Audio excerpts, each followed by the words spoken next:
Welcome to the World of Art with Paul Crimi. Today we're going to start off with a beautiful painting I've been working on for about 3 weeks. It's a North River, and I did one about 10 or 15 years ago, and my daughter Gina at the time was like 35 or 30, I don't know, maybe 40. No, she's going to be 40 in December. So she was 35 and she fell in love with it, so I gave it to her. So I've always wanted to paint it again, so I did. So this is the North River in the summertime with all of the stuff going on with the trees and the water and the reflection. So today we're going to do a fall scene. I'm going to do it from my imagination. I'm going to do it from my head. So I'm going to start with the black canvas. I have the paint all put in these little trays that I use. I buy these at the dollar store. You get 10 for $1. They're fabulous for painting. I managed to do all of the paint in there, and it works out beautiful. So what I'm going to do is get my brushes, put them in the water, and get started. I have a whole bunch of these brushes, and I love the idea that they go very, very small to very, very big. And I'm going to start with a bigger one and then work my way down to a smaller one till we get this thing going. So painting a painting in an hour isn't a challenge, but I love the challenge and I love the idea of doing it. So I'm going to start with a little green.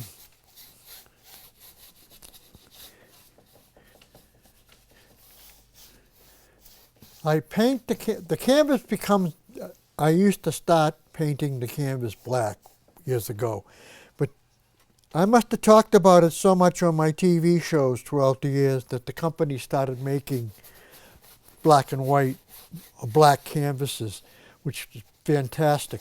So all I'm doing is I'm just putting a background in. I'm changing the black, and I'm going to put a green background on this canvas so that when I do the fall scene, the colors will jump out.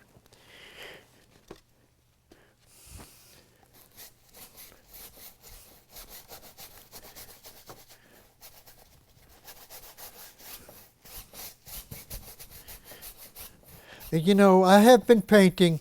I'm 77, December 22nd this year. And I have been painting since I was 5 years old. My mother thought that it would be a good thing that I should paint. I don't know what it was that she saw in me, but she saw something. And she started buying me material, and my father didn't like it at all. He was up against it because he said, "You don't want to get this man, this young boy, interested in art because they can't make any money. You know, he needs a job." I can still remember him saying that, and I'm just a little kid, 5 years old. I said, "Get a job? 5-year-olds don't get jobs." And he starts to laugh. He says, "I already got an answer for me, Mary. See, my father are Joseph and Mary. Hey, and I was born December 22nd. Thank God I wasn't born the 25th. That would have really caused a little rough ado." Okay, so we got the green on there. And what am I looking for now? Oh, I'm going to do something. I'm going to get my blower. It's right over here.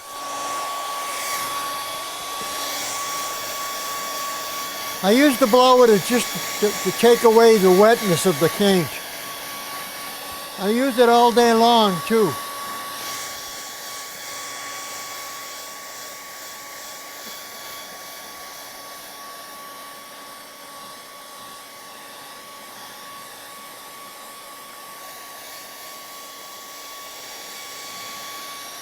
Got a nice texture already. And almost in the old way of the painting in the old days, they would have done this and put it up on the wall and said it was finished.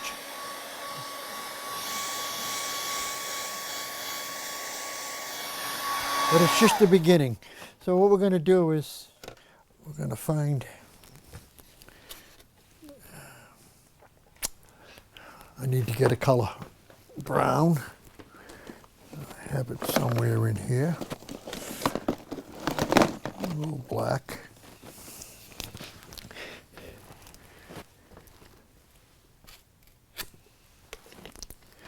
I want to put some trees in, and the trees can be very deceiving. People think the trees are easy, but they can be very difficult to paint.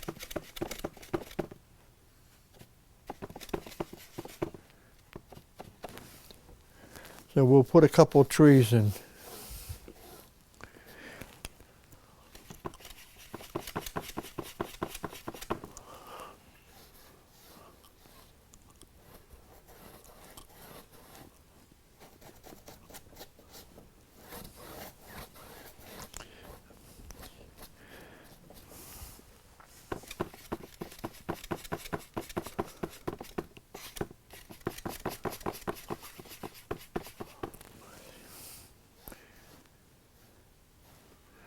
This brush is not putting the paint on there the way I want.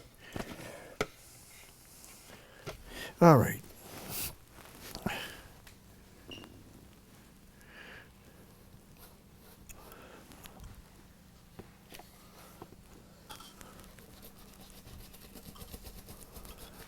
I'm going to put a little path in here, going down there.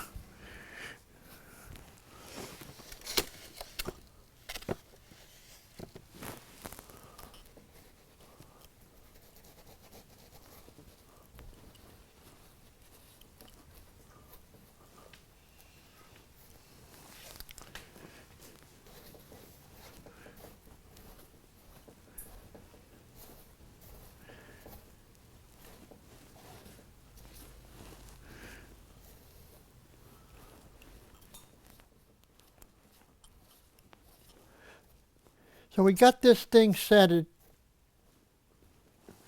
doesn't look like much when you start a painting. Starting a painting is having a situation where you're thinking about what's going to happen.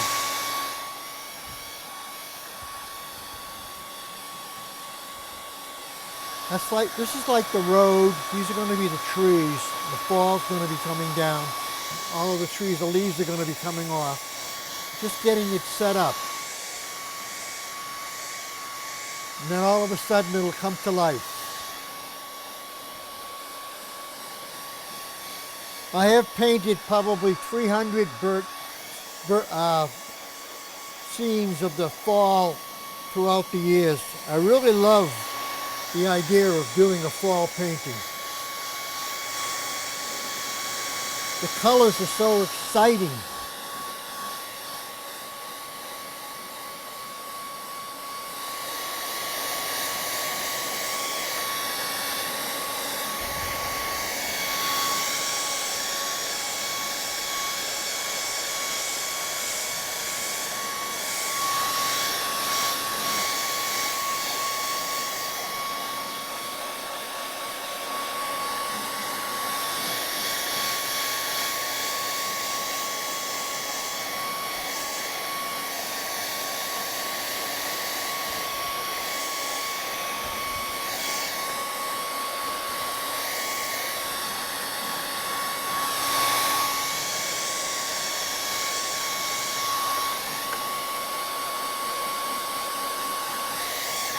Takes a few minutes to take off some of the wetness, and then once we get going, we're off and running.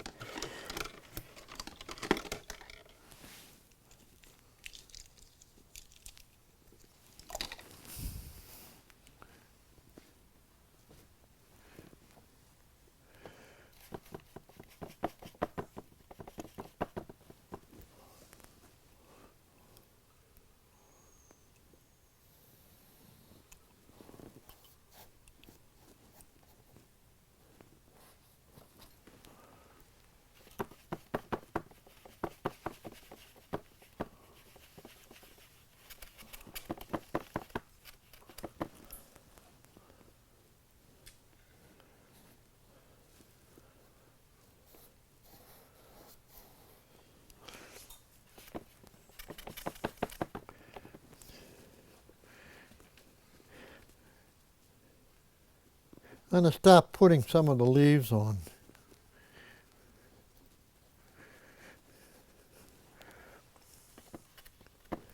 Put a few branches.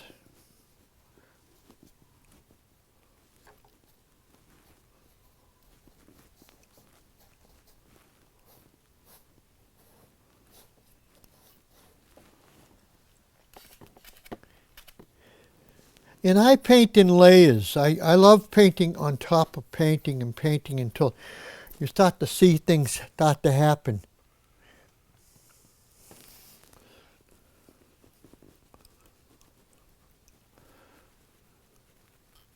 This will take, you'll see this take off in a few minutes. It just takes a second to get it set up. And then once I get it set up, then everything starts to change. Throw in some orange.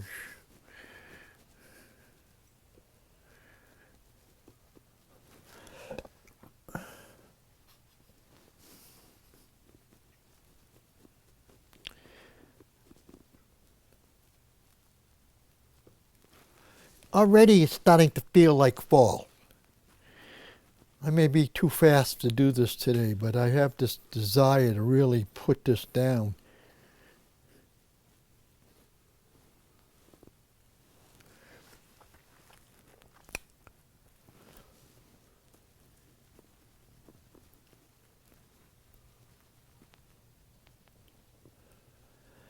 You know, I have been painting almost my whole life. And everything that I've ever done, it's always got this urge to do, wow, look at the colors, look at the way they fall, look at the way they come.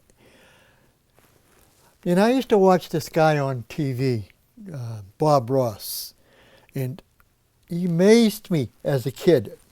I don't think I was that young, but I had gone to the museum school and I had a different approach to the way painting was than the way he did painting.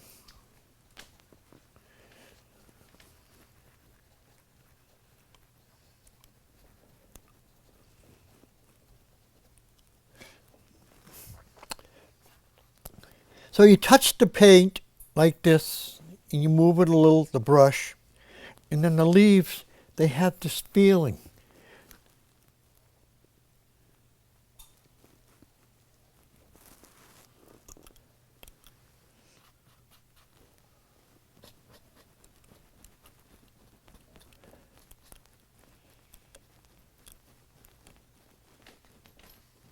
I'm putting a few on the bottom. So I thought this was going to be a road, but it might be a tree. I don't know. We'll see. I had the idea that it would be a road, but I'll see what's going to happen. I'm just going to put some of this paint down and keep dabbing away here, and all of a sudden you're going to have this painting come to life. Start throwing some red in there. This is tree over here. It's going to have a little more red.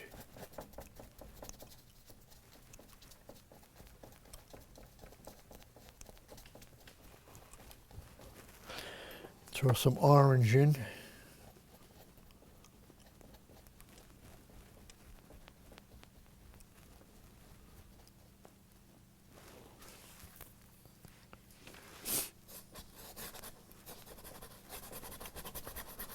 I no longer think that's going to be a road. I think it's going to be a big, huge tree.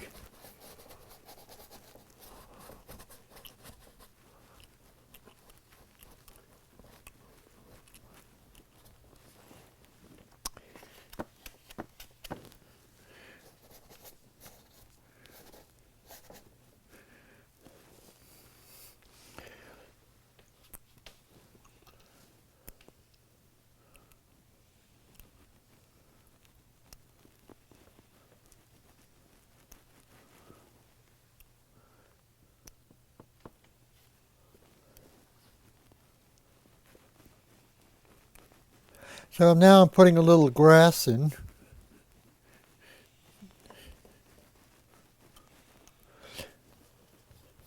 So that the painting's going to start to have some in and out things, and it's going to come right at you and it's going to stay back a little.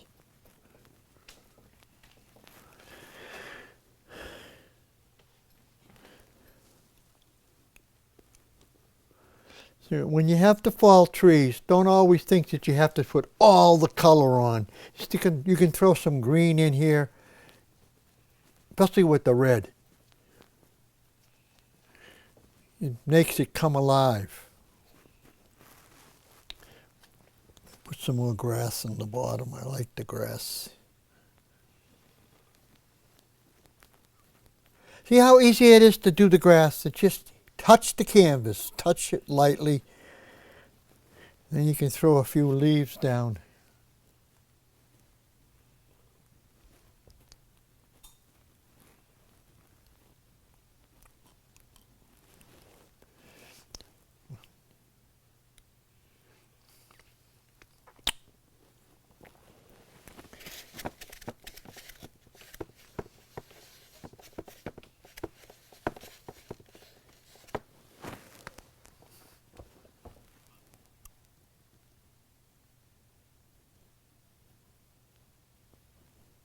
I'm just going over the trees again, give them a little more love.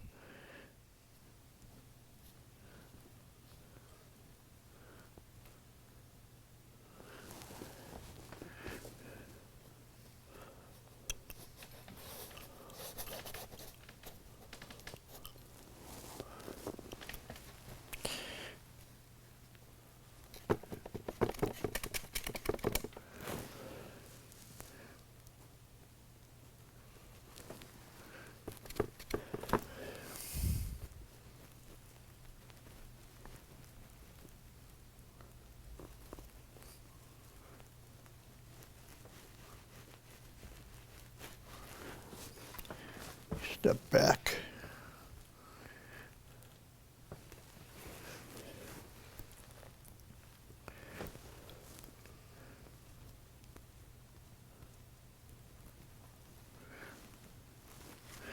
And if you throw some yellow lands in it, you can pop a few down on the bottom.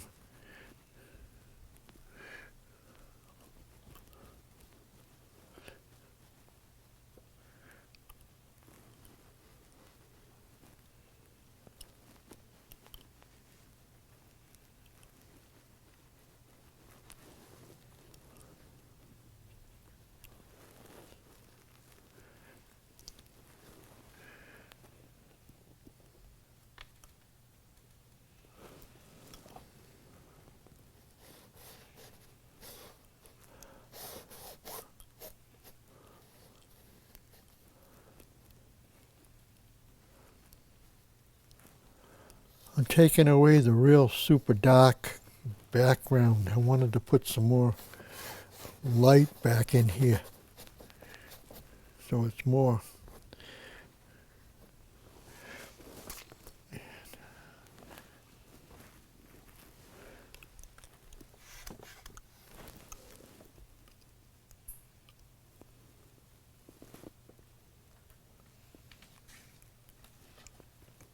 So you keep on touching the surface with the different colors, and it changes things really nice.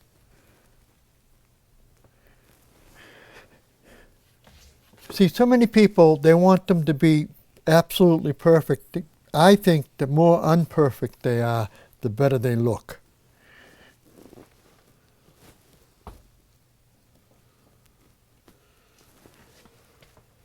Let me dry this a little, take some of the water out. So by putting a little more green in there, like I just did, it pushed the trees way back.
when you're painting a painting like this, the best thing you can do is keep going back and forth, back and forth.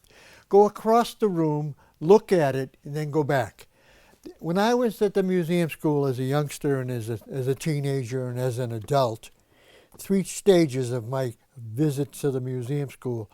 First time I went at the museum school, I was 12. And the second time I went, I was 18 or 19. And the third time, I was 33 years old. So I had had 3 different experiences with the museum school in different stages. And I found it to be fantastic in every single stage. The 12-year-old was when I had a problem as a kid. I was deaf, and they didn't find out until I was 12 years old. And when they found out I was deaf, I had been doing a lot of art, and a particular doctor at the children's hospital knew somebody at the museum school, and he said, "You got to see what this young kid's doing." And that made a big difference, because I went and they saw the stuff I was doing, and they said, "Hey, you can come on Saturdays." And I love going to the museum school on Saturdays. Oh my God. Here I am, 12 years old, taking the bus from Quincy to a train and then the bus and whatever to get there. God. And to be with all of these great students and fantastic artists, oh God, they could do stuff, take your breath away. And you'd say to yourself, oh my God, how am I ever going to compete with these people? And then the doctor I was going to said, "Paul, don't ever put yourself in somebody else's shoes. Do your own thing. Because when you do your own thing, you become who you are. You can't do what somebody else does, because then they walk away and you don't have anything to do. So develop your own style, your own mindset, and the things you want to do, and it'll make a big difference in your life." He was a great doctor. He was from Australia, and oh my God. You know, this doctor was so good.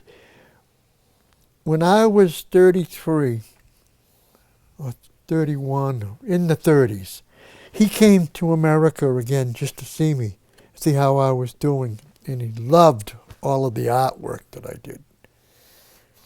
He said, "I knew when I saw you as a kid that you were going to be like this." And I said, "Well, you helped a lot, because that being deaf and getting your hearing back made a big difference." Had my adenoids out and a couple other things. And boy, changed everything.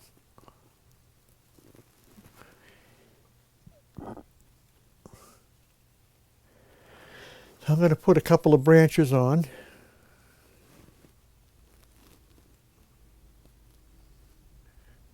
So the leaves can come down.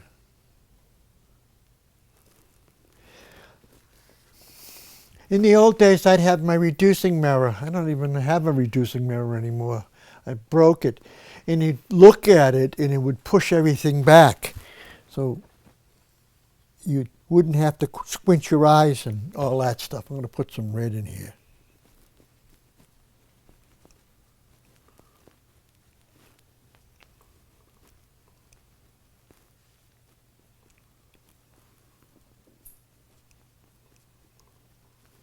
Put some red where the green is, and it jumps off the canvas.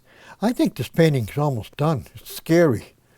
You know, the thing is that when you know what you're doing and you do it all the time, sometimes these things take off on themselves. Best thing you can do, stop for a while, go sit down, look at it, take about a 15-minute break, keep looking at it, come back and dry it some more.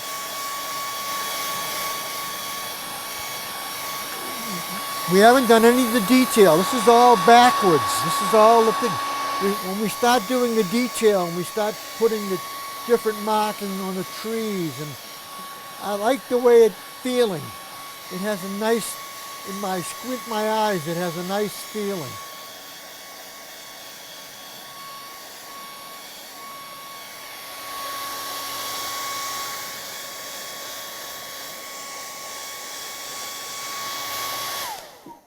To me, painting is like printmaking, in a sense, because it has this quality.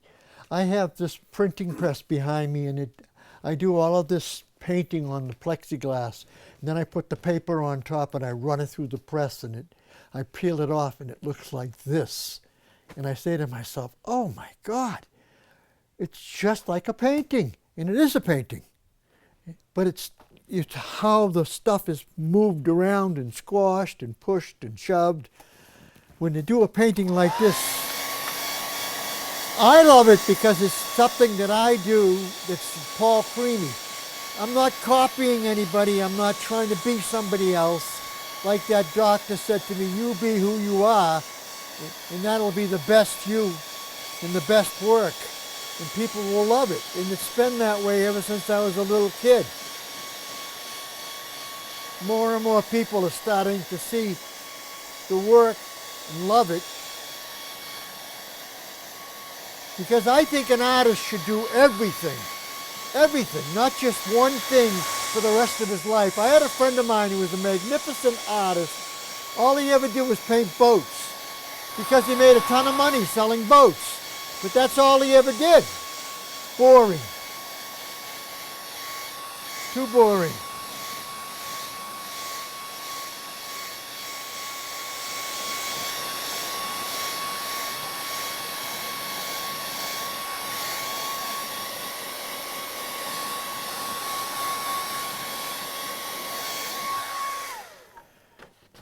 All right, now I'm going to get some of the smaller brushes and we'll do some tiny stuff.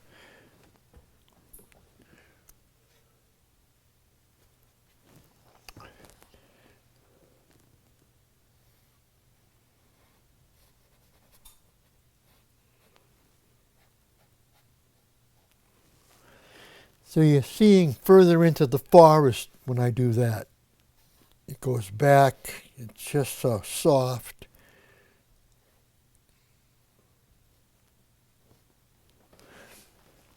With the dark, it comes forward. With the light, like this, changes everything.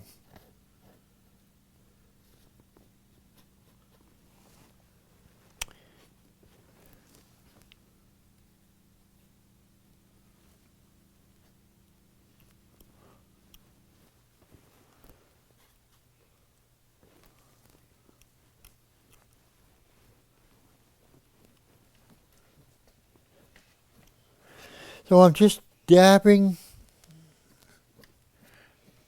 putting little grass, softens the bottom of the canvas. And you know something? By pulling the colors down like this, it pushes everything in. That's what I love about painting. I love the idea that I can direct the way you see things ever so gently.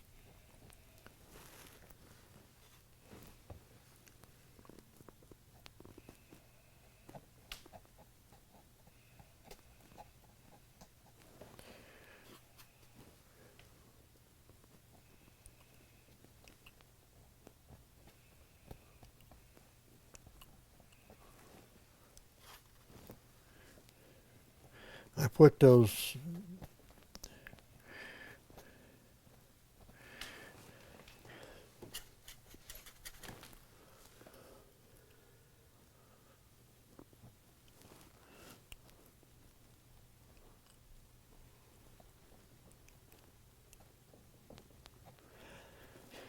these tree limbs so that the trees would come down and the colors would come with it. So we have a few different colors here.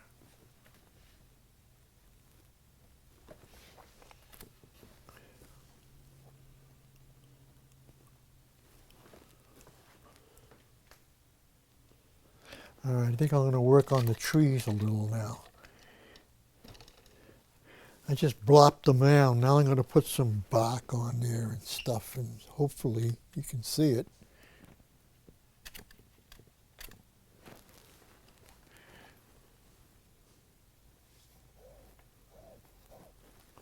It's a little too light. We'll go over that a little.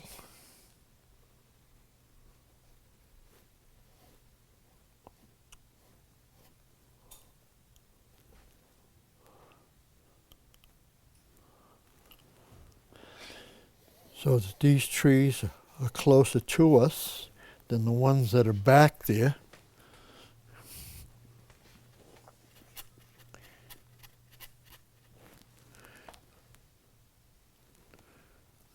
Let's make this a little closer too. Get a little black. I had one artist tell me, I never use black. I said, well, you don't know what it's like. I think I like black because of being a printmaker too. I mean, I love black and white art. A lot of people don't know how to do black and white art. I don't know if it's the teacher's fault. Maybe it is the teacher's fault. I didn't get around to doing much teaching.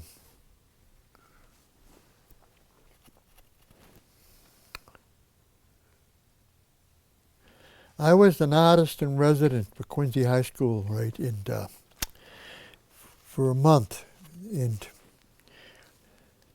I grew up in Quincy, and so they loved the idea that I graduated from Quincy High. So I'm doing this artist for a month at the school, and the teacher that's teaching the art never went to art school. I said, what in God's name has gone wrong with this? How can these kids learn anything if the teacher's not an artist? That society has gotten really weird.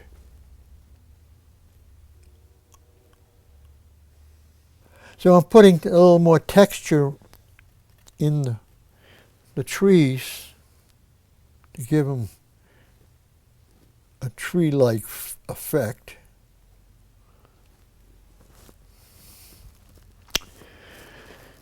This big tree, it got a little large. I don't know how it got that big, but see if we can.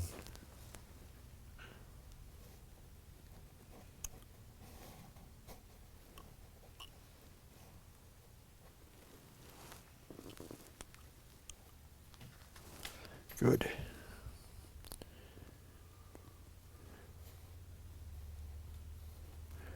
See, every stroke, every time you touch something, it changes it, it pushes it around, it gives it a feeling of something happening.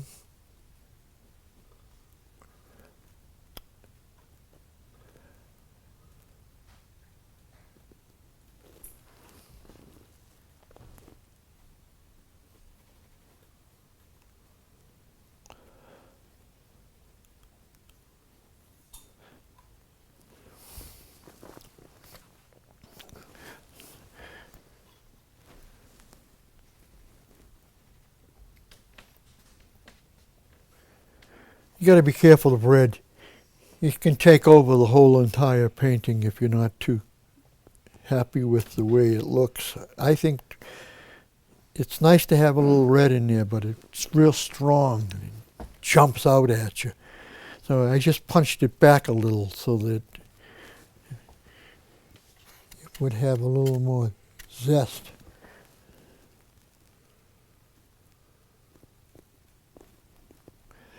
And as you get up higher in the painting, further away from the bottom of it, make the dots a little smaller so that it seems like it's rising up. Stuff like that.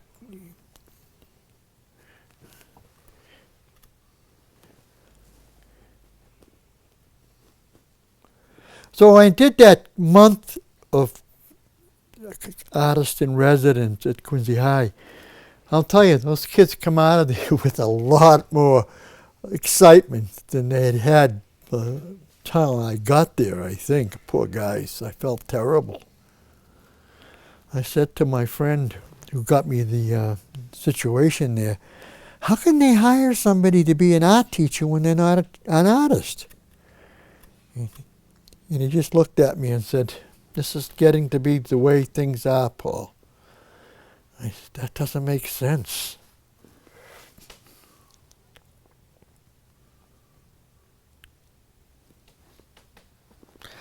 All right, let me take a look. See, it's still a little too dark. I'm going to make it a little lighter in there.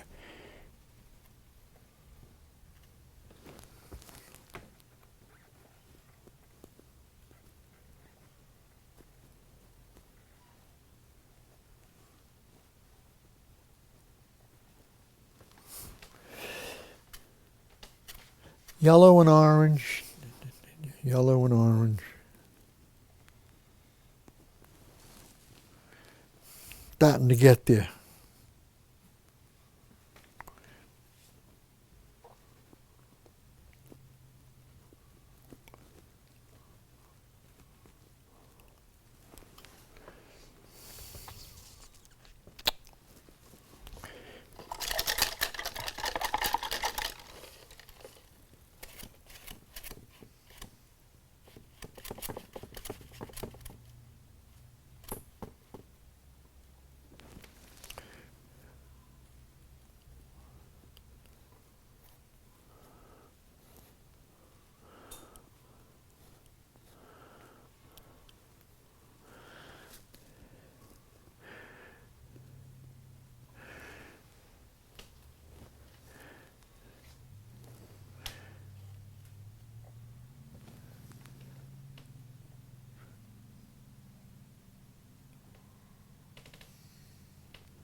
Okay, I think we're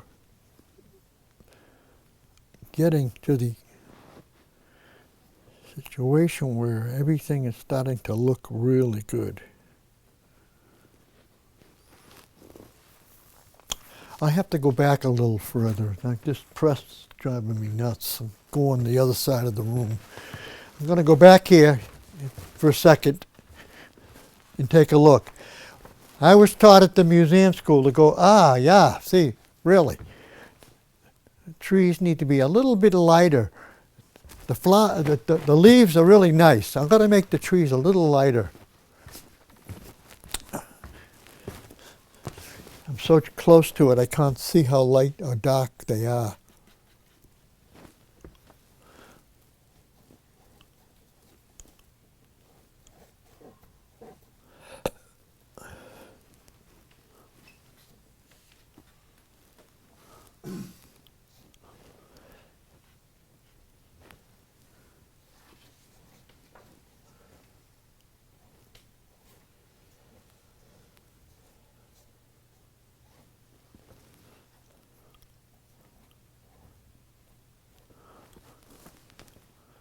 I think it's getting better, yeah. Let's throw a few branches in.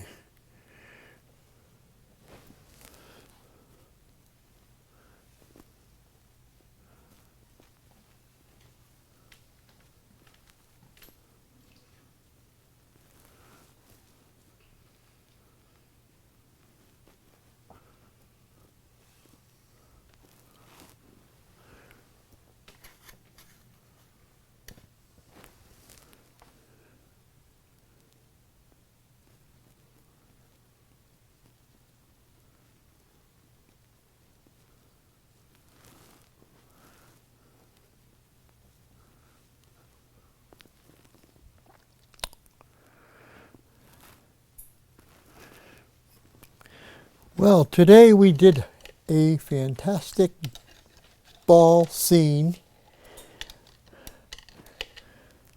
rather quick.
When you're using a blower like this or a dryer or whatever thing you use,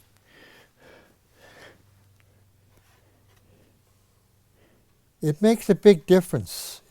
It shows you how the colors change.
Well, I think I'm going to dry it a little more. I think I'm going to save it.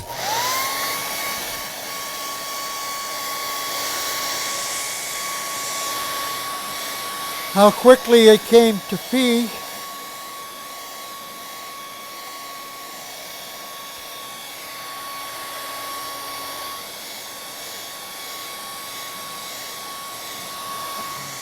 I like the feeling of it. I like the way it's soft and quiet. And these trees don't take over the whole painting, and the leaves don't take over the whole painting. It has a nice, quiet, happy day feeling.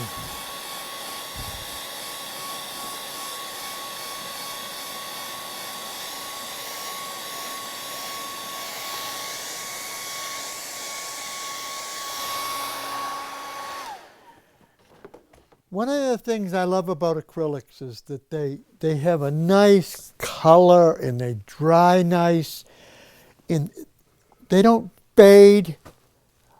It doesn't take a year oil paints for dry. I can't stand that. As a youngster, I couldn't stand the idea that I had to wait a year for the painting to dry. I always loved watercolors and printing and linoleum and doing inks, black and white paintings with ink. So you do a picture like this and it just has a personality, which is what I'm looking for when I'm doing a painting. I just want to add a tiny bit more black to this. This black isn't as black as I want it to be. I don't know what it is about this. Maybe it's cheap.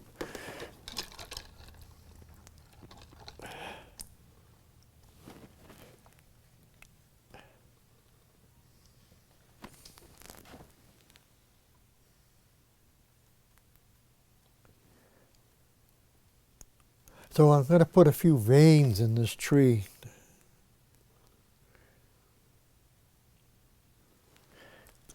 I want it to be closer to me, closer to you. Like this tree so far back you can't see anything.